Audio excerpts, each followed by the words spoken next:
जय बजरंगबली, जय सिया राम। मित्रवर, हमने पिछली वीडियो में कुछ योग और प्राणायाम के बारे में बात की थी, जिसमें हमने ध्यान लगाने की बात मैंने बताया था आप लोगों को। आज हम उससे कुछ आगे बढ़ेंगे और हम स्वस्थ कैसे रहें इस बारे में मैं आपको अभी बताने जा रहा हूँ। अभी बैठे बैठे वाला ही जो है उसको मैं बताऊंगा, फिर उसके बाद में खड़ा होकर करना है, कैसे करना है जो देखेंगे। देखिए,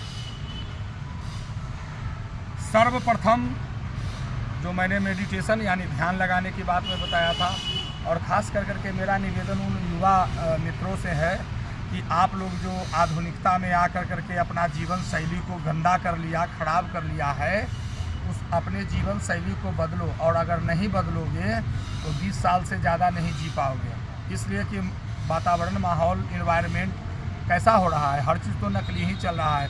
दूध नकली, तेल नकली, भोजन नकली, सब चीज़ तो नकली ही चल रहा है। तो उसके लिए आपको अंदरूनी जो पावर जो होना चाहिए, उन पावर को जागृत करना होगा। है आप में है, लेकिन आप करना नहीं चाहते हो, या किसी ने बताया नहीं, तो लो भैया हम बता रहे हैं। ध्यान के बाद में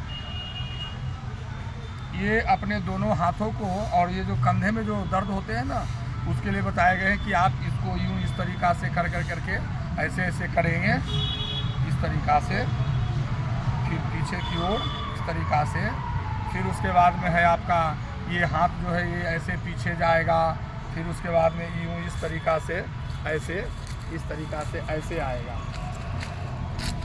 इस तरीक़ा से है।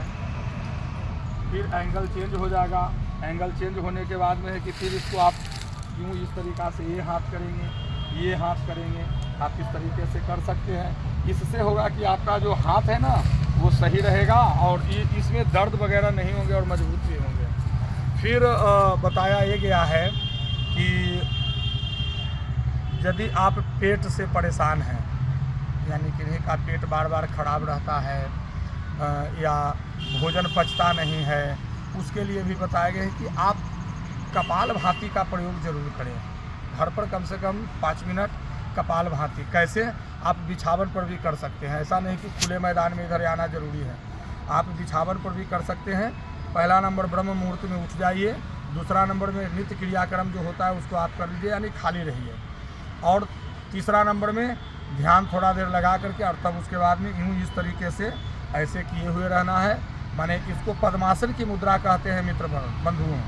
पद्मासन की मुद्रा में रहते हुए आप इस तरीक़ा से करें, ज़्यादा नहीं, 5 मिनट।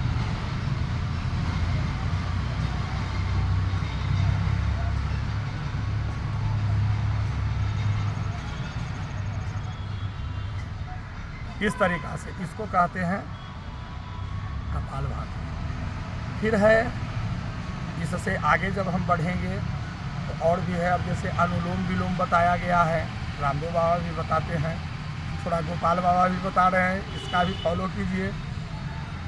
अनुलोम विलोम ये आप इसी तरीक़ा से रहेंगे। ये दोनों उंगलियां जो है आपस में ऐसे नाक को ऐसे आपको बंद करेंगे, एक अंगूठा को चापेंगे, इधर छोड़ेंगे, सांस लेंगे, और सांस लेने के बाद में फिर इसको बंद करके इससे छोड़ेंगे। यानी नासिका का जो दोनों छिद्र है ना, जिसमें अधिकतर तबीयत खराब होता है ना, कहता है कि नाक बंद हो गया, कफ आ जाता है, तो इन सब से निवृत्ति के लिए ये अनुलोम विलोम बहुत ज़रूरी है, जिससे कि आपका सांस सही रहेगा। कैसे?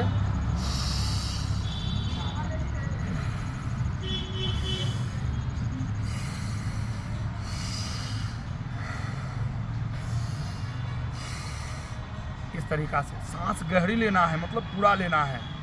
ये हो गया, इसको अनुलोम विलोम कहते हैं मित्रवर बंधुवर। इसके बाद में दोनों नाकों से एक बार,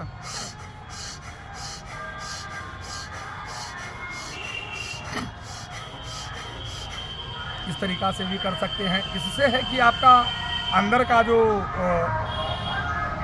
गंदगी जो है वो हवा के रूप में भी बाहर निकलेगा, और शुद्ध हवा, स्वच्छ हवा वो आपके अंदर में जाएगा। ये ज़रूरी है। अगर आप इस तरह से रोज़ाना करते हैं, जैसे रोज़ ऑफिस जाते हैं ना, रोज़ काम करते हैं ना, उसी तरीक़ा से अपने जीवन में इन चीज़ों को, माने रोज़ के ज़िंदगी में इन चीज़ों को सबमिट कीजिए, यानी उसको लाइए, उतारिए।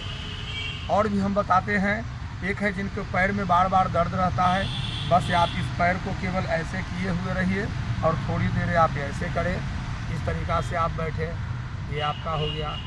उसी तरह से एंगल को चेंज करना है, फिर ये पैर को इस तरीक़ा से ऐसे करेंगे और ऐसे करेंगे, फिर इस तरीक़ा से बैठेंगे। फिर है वज्रासन, ये है आपका वज्रासन। यूँ इस तरह से ऐसे कर लेना है, ऐसे कर लेना है और उसके बाद में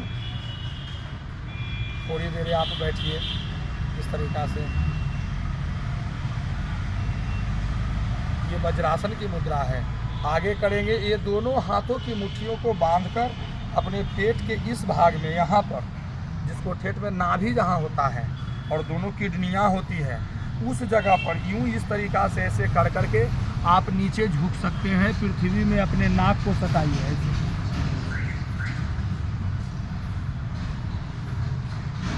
इस तरीक़ा से कितना बार? 3 बार। चूँकि अभी शुरू इसलिए मैं ज़्यादा नहीं बता रहा हूँ, 3 बार ये हो गया। फिर उसके बाद में अपनी कमर को मजबूत बनाने के लिए आप इस तरीक़ा से यहाँ से भी कर सकते हैं, ऐसे आप करिए, ऐसे कर करके इस तरीक़ा से, ऐसे इस तरीक़ा से आप कर सकते हैं मित्रवर। तो ये छोटी छोटी चीज़ें हैं जिन्हें आम जीवन में उतारना ज़रूरी है, और नहीं तो जिस तरह का संस्कार और संस्कृति अभी देख रहे हैं और होता जा रहा है, आप लोग भी महसूस करते हैं, लेकिन बात वही हो गई कि सब कुछ के मालिक आप स्वयं हैं, लेकिन बोल पाने में असमर्थ है। क्यों? क्योंकि आधुनिकता जो है हावी हो गया है, बाल बच्चे ही बोलने लगते हैं, लेकिन ऐसा नहीं है मित्रवर। आप अपनी इमेज को, आप अपनी गरिमा को, आप गार्जियन है ना, आप माता पिता है ना, आप अपनी इमेज को बरकरार रखिए। यही में आपकी भी भलाई, हम सब की भलाई है, केवल आपकी और हमारी क्या, हम सब की भलाई है। क्योंकि आज का जो युवा पीढ़ी जिस जगह तक पर जा रहा है, वो केवल और केवल उसको विनाश की ओर ले जाएगा। इसलिए मित्रवर, बंधुवर, इन बातों को समझेंगे। और आज हमने बस 2-3 बताए हैं, फिर आगे की वीडियो में मैं बताऊंगा भ्रामरी क्या है, भस्त्रिकासन क्या है, फिर उसके बाद में उष्टासन क्या है, ताड़ासन क्या है, कुछ प्राणायाम भी मैं बताऊंगा।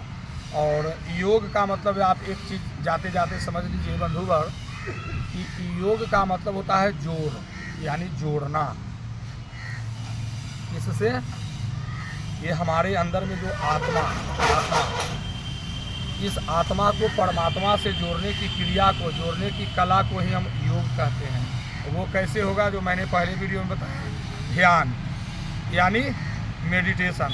लेकिन ध्यान का मतलब वही क्या, आप आँखों को बंद कर करके पद्मासन की मुद्रा में बैठ करके अपने आप से सवाल कीजिए, मैं कौन हूँ, मुझे यहाँ किस लिए भेजा गया है, मेरा कल्याण कैसे होगा, और मेरे साथ साथ जो हमसे बंधे हुए हैं हमारे घर परिवार के लोग, उन लोगों का कल्याण कैसे होगा। इन सब चीज़ों के बारे में 5 मिनट एकदम शांत होकर सोचिए, आपका कल्याण। ये सब शब्दों के साथ आज जय बजरंग बली।